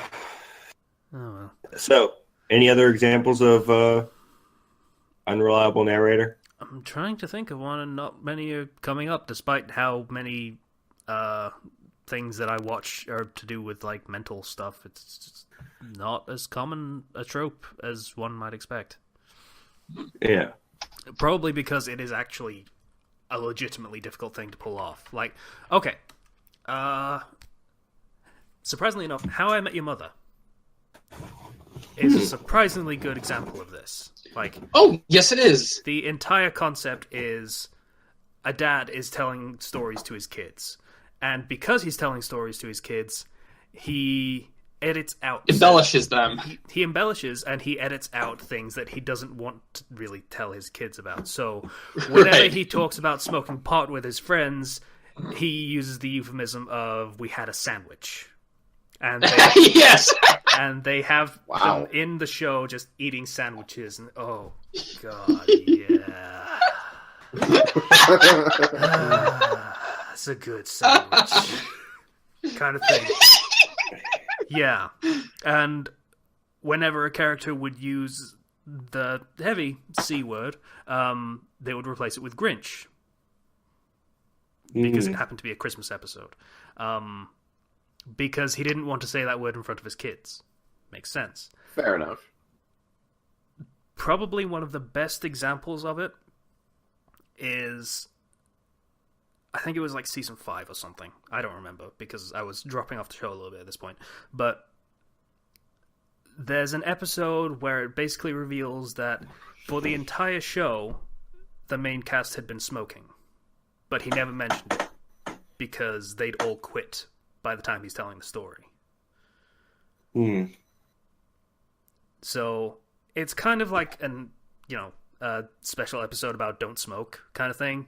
But yeah, it was actually done pretty well, because it makes sense in the context of the framing device of, telling stories to your kids. You don't want to tell your kids that you did something really stupid and got addicted to something really stupid. And, you don't want to tell that story because it's kind of embarrassing and you want to just, pretend it didn't happen. So he does pretend it didn't happen, and it never actually comes up at any other point in the show. Huh. I think I'm going to bring up one of the more famous examples of this that most people tend to read as part of their school, at least in America. Edgar Allan Poe's The Telltale Heart, where you have the narrator who's insisting he's not mad, and he murders a man, puts him under the floorboards, and he doesn't like. He basically you see this guy going mad, and he's like, "Oh, the heart of the man is beating beneath the floorboards. It's driving me insane." And it was his own heart all along. Actually, I feel I should point something out. The narrator's gender is actually never specified in that Telltale Heart. Yeah, but I don't know. I'm just saying he because that's what I typically tend to associate it with. It's not really important to the story. That's an interesting fun fact. I actually didn't know that. Yeah. Mm-hmm. It's told from a first-person point of view, so we don't know anything really about the narrator, except that the narrator insists that he or she's not mad, and then murders the man because of his eye, his evil eyes. It's crazy, but the narrator's crazy, so it works. All right, so I think that pretty much covers. I missed half of the conversation because I went to the bathroom. But anyone else wants to say? Speaking of going to the bathroom, what's next? Because I'm next is recommendations because we're at an hour and 45. So okay, then I will wait to go get food because though I should warn you, I'm having a bit of a blood sugar hypoglycemia. Do you want to go first then? If you have a recommendation, yeah. Okay, yes, I do. I'll try to make this quick because honestly, there's not much to say about this fanfic. Okay. In keeping with me recommending Fallout fanfics, this is Tales from the Wasteland, Thistle. Tales from the Wasteland, Thistle, by Sickle Yield. It's a little overbearing story. Asks a lot from the reader. But it's will have you really invested in characters you didn't expect to be invested in. Okay. It's kind of written as something going on outside of the main plot of the story. Okay. So do you want to go? And... Also, I should also warn you: do not talk to the author. Okay. Okay. That's random, but okay. Yep. What? You seem like you're having trouble, so you want to go sort yourself out, and we'll just carry on. Thank you for the recommendation. No problem. I gotta go get food before I pass out. Yeah, no, please do. Okay. Please. Thanks. Okay. Anyone else got any recommendations? No. I haven't really read anything good lately, which is terrible. I've just been playing Nier and then thinking about Nier. Yeah, that's pretty. Sighing to myself, going Nier. Have we recommended Forged Destiny? Forged Destiny? I've not heard of that. No, I don't think so. Oh, okay. Let me just quick. And now the song's stuck in my head. Fuck. That joke wasn't worth it. There's three of us in here. We only need Kenshi, and we'll have the original, almost original. I know for a fact we've recommended this author before. Kur Alaran? I'm not sure. But Alderon? No. It's the Ruby setting, only with an RPG twist. Everything has a class, a level, that kind of thing. The Grimm are the enemies. Some classes are the NPC class, and it's the needs protection class. And this takes an interesting twist because John is a blacksmith and finds an amulet that masks his class, and so he becomes a knight because that's what the amulet proclaims his class to be when he's wearing it. So he's basically a D&D civilian class pretending to be a player class. He's a peasant pretending to be a PC, and it's great. Okay. Yeah, actually. I want to read. Okay, I'm halfway through season 4 right now, so I think I can read this without spoilers, right? Oh yeah. Cool. All you need to be is familiar with the characters, and you're fine. This one splits off so far from canon that you're good. Okay, good. I can finally read Ruby Fix now. Yeah. It never even starts on canon. Beacon is the only one that's transfers over. That's about it. Right. Let's see. Anything else? The author does a very good job of explaining the mechanics of the world in universe and explaining world building, basically. Like, every hero has a passive ability that's unique to them. Like, everyone has their class abilities, if you're that class, but everyone has a unique passive. Like, John's is Stoke the Flame. He creates fire and can melt metal with his hand. Flame, and he's immune to that flame. fire. Like, it doesn't hurt him. Yes. As you can imagine, as a knight, this isn't actually good. And it kind of gives away that he's a blacksmith, so he actually can't use it. So yeah. Those passives are very unique. It's very cool. Yeah, the author does a very good job. He's a very skilled author. I like it. Cool. That sounds... I'm gonna look That sounds like a lot of fun. Oh, wait, right. My original point for mentioning the passives, I forgot that halfway through. It's bad form to ask a hero's level. It's bad form to ask what their passive is. And there is a lot of social norms associated with being a hero and being an NPC and stuff like that. And the author goes out of their way to mention and have these things have real weight in the story. Like, John's bumbling into the hero business is very apparent. So it's basically the opposite of canon, where everything goes ridiculously smoothly and they don't explain anything. Yes. Like, things... There are consequences socially for not knowing what you're doing. Yeah. Okay. Thankfully, John has some very understanding friends, but it goes bad a few times when he talks to people that are higher up and don't know that he was raised how he was. So, yeah.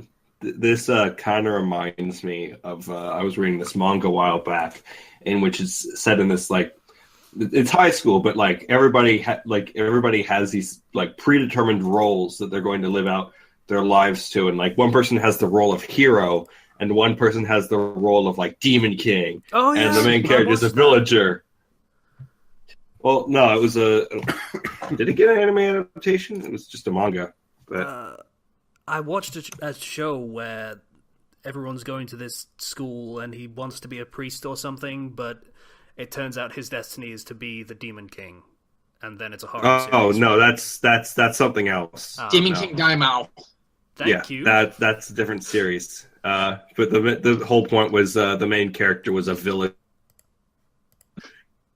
The conflicts of these people who are like have a lot of social weight as well as actual power. Because they were born into these roles. Fair play. So, yeah, I'm interested in that. I returned, by the way. Sorry about that. What are you eating? I've got Cocoa Puffs. Good. Are you cuckoo for them? I guess he is. Cocoa All right. Better. Well, you live in Britain land. I don't know what those are. So... Cocoa Pops. Anyway. Really? Also, right, Frosties is a way better name than Frosted Flakes. What the hell are Frosted Flakes? Frosties. That's a fucking brand name. Yeah. All right, I think that's it for the podcast. Casey, to quote Yu-Gi-Oh! Abridged, stop being so British! No. We need his Britishness. Of all people, you're accusing me of being British. This basically says you have not met any British people ever. I know. He's the least British person I know.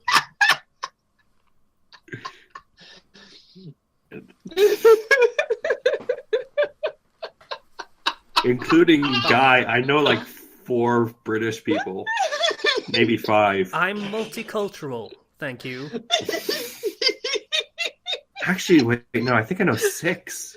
Did you lose a couple? I can tell you, they're probably in Britain. If you're looking for them, they're probably in Britain. Just a guess. Oh, God. I never would have guessed. Oh, you know what's funny is my parents are bringing up the possibility of us going on like a Europe thing next summer. Of fucking course they are. God, or the white. summer, or the summer after next summer. And if we do that and we stop in good old United Kingdom over there. I'll pay you a visit. I don't think your parents would let you into that part of the country. Oh, well, damn it. Britain land. All right, enough talking about my whiteness and my richness. I think well, you're not as white as Casey. No one is as white as Casey, but I think we can end the podcast here, right? Is that good? I think we're good. Yeah. Do the post amble. So, I'd like to thank everybody who listened to the Fandom Flux Podcast episode 169. If you'd like to get in contact with us, you can do so through the YouTube channel, through the comments. Please send on Patreon if you feel so inclined. Once again, I'd like to think of it as the Fandom Flux Podcast episode. Okay. Flim Flam. Yeah.